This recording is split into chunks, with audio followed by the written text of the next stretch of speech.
تقرير عمر شاكر. نرحب بضيفتنا أليسون ليتل المحررة البرلمانية للديلي إكسبريس. Welcome, Alison. Welcome back. Thank you very much. As we been saying, all the newspapers this week preoccupied with Ian Brady and Brady Hindley, including your paper. We have the Yorkshire Ripper after in the 1980s. We have in the 1990s Freddie West, who's burying bodies and his wife. Really horrendous crimes. Yet they only killed 5 kids. Sorry, I shouldn't say only. They only killed 5 kids.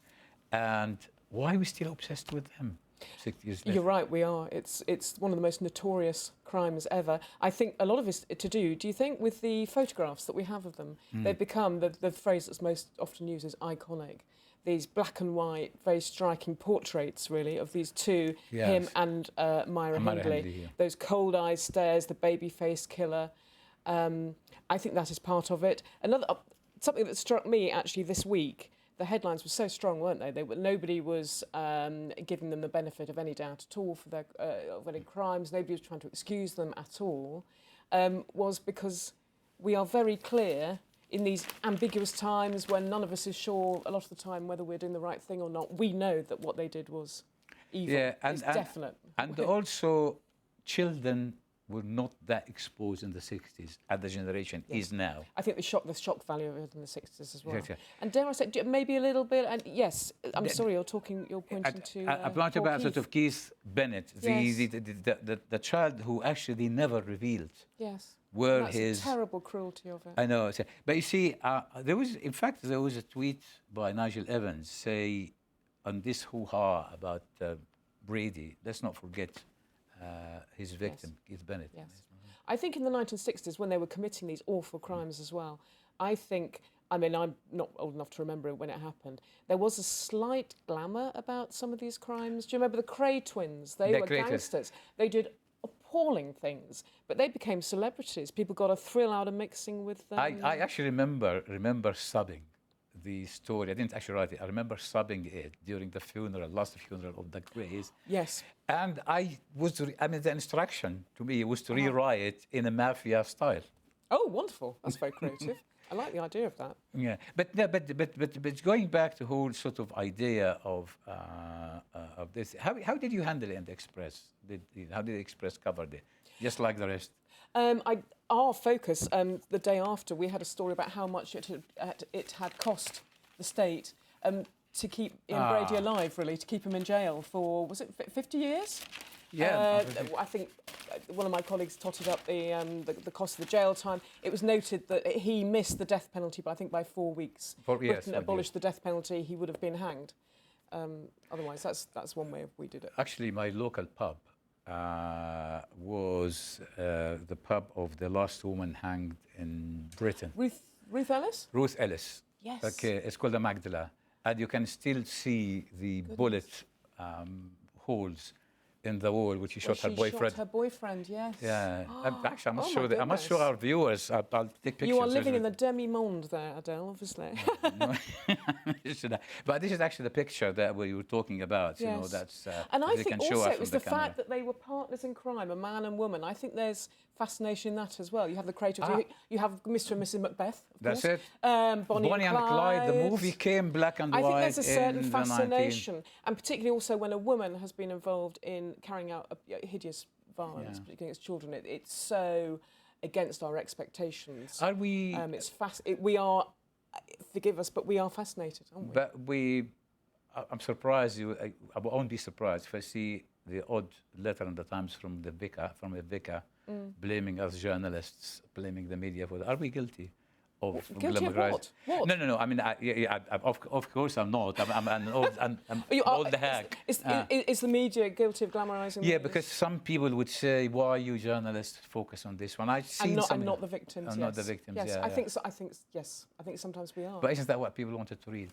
Well, it is. I'm afraid it is. The number of times people say, "Oh, can't you put stories about good things and nice people in your newspapers?" And we say, "Well, fine, but we'll be out of a job in 6 months if that's what we did." I'm not talking about you. I'm talking about us old hacks. We're not nice people. Anyway, we'll go to a break now. نازل بنعمل استراحة قصيرة نعود بعدها إليكم. Very good.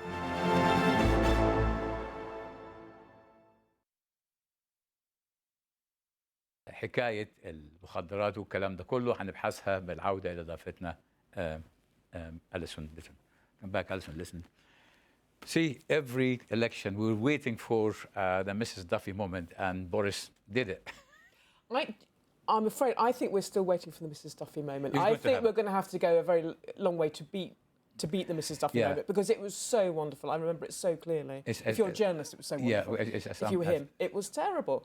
But Boris, and I would like to say to the world, I'm sorry about this world, but he is the head of our diplomatic service, and goes to a temple, talks about alcohol and how wonderful it would be to sell more alcohol. Yeah. In parts of it, I mean, it's not a very.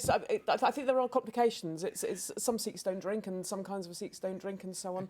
But it was a bit. I think he just kind of breezed in, thought, I can be funny, I can get away with anything. I'll make the same speech I've made a million times before, and I won't do my homework. Yeah, it's embarrassing. That is Sorry, Boris. world. Of all It the is Boris. zillions of things we export and import, especially mango. Yeah. Yeah. Yeah. That is, as Tony Blair once said about Prescott when he punched the guy. Yes. He John said, is- John is John. John is John. And that was another top moment for me of an election. So when the it's- Deputy Prime Minister got in an actual fistfight brawl. Yeah, with somebody that's who threw him at 2002. him. You were still a school girl. Well, actually, speaking of Schoolgirls. Boris and what they do, Yes. again, if the camera can show us this one. Boris here going... Is he pulling a pint? He's pulling a pint in Clifton North in Nottinghamshire. Uh-huh. Now, but this is the job of Nigel Farage.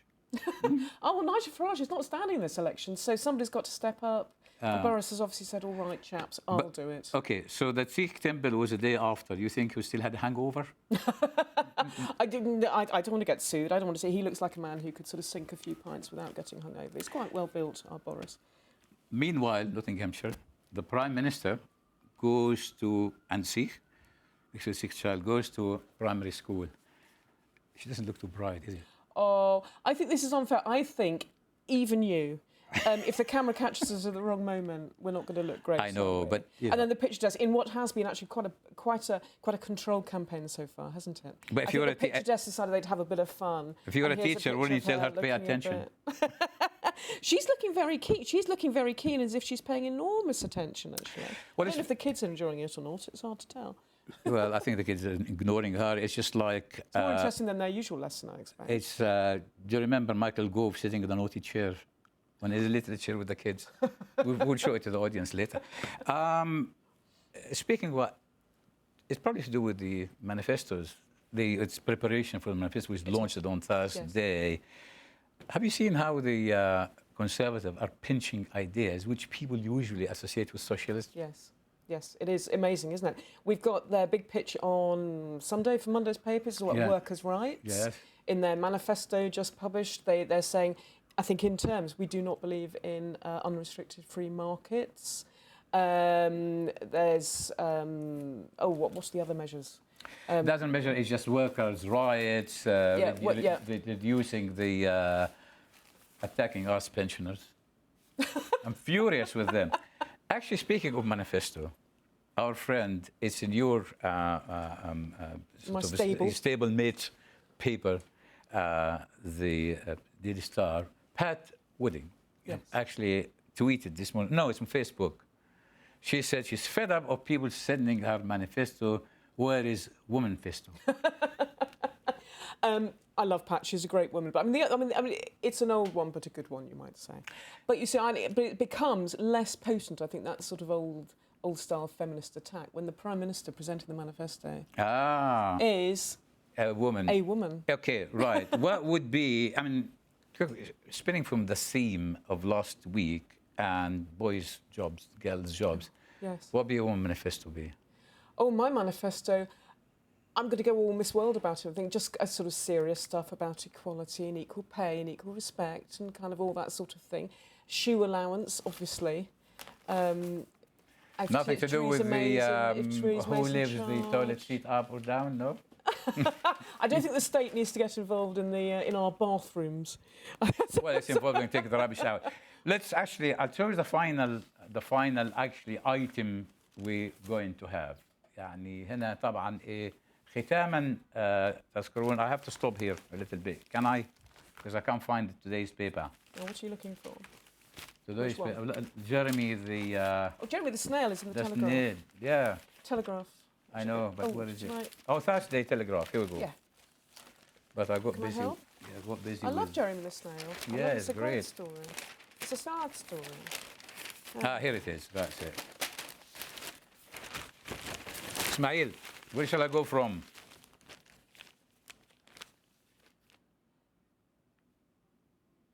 Okay. All right. Okay. Now our last story here is, I think we've done it before a few months ago, Jeremy the snail. This is the sequel. Poor Jeremy, the left-handed snail. The lefty. The left-twirling snail. And I think it's nothing to do with being lefty, nothing to do with Jeremy Corbyn.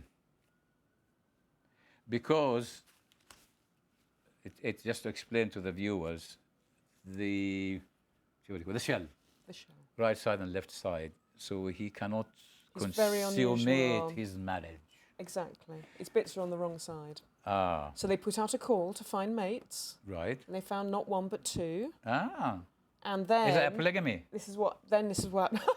Well, no. What happened was, so they brought him not one but two mates, Ah, and one of the other mates is an exotic Spanish snail. ah. So the other English snail thought, was Ooh. taken in by the promises of, beaches and holidays and sangria, and went away with the Spanish snail. So Jeremy's Oh my still on his God. own, and then the other two have had 140 babies Bloody that Jeremy is now looking after. As a remainder smell, no a Brexiteer snail. So Lita, thank you very much for actually coming to be Pleasure. our guest. Thank you for Thank you very asking much. me. Thank you. هذا كل ما لدينا هذا الاسبوع. طبعا كل سنه وانتم طيبين، رمضان الاسبوع الجاي، فنشوفكم بقى ايه بعد العيد، وما تنسوش تبعتوا لنا صاج كحك العيد لما نرجع لكم. كل سنه وانتم طيبين.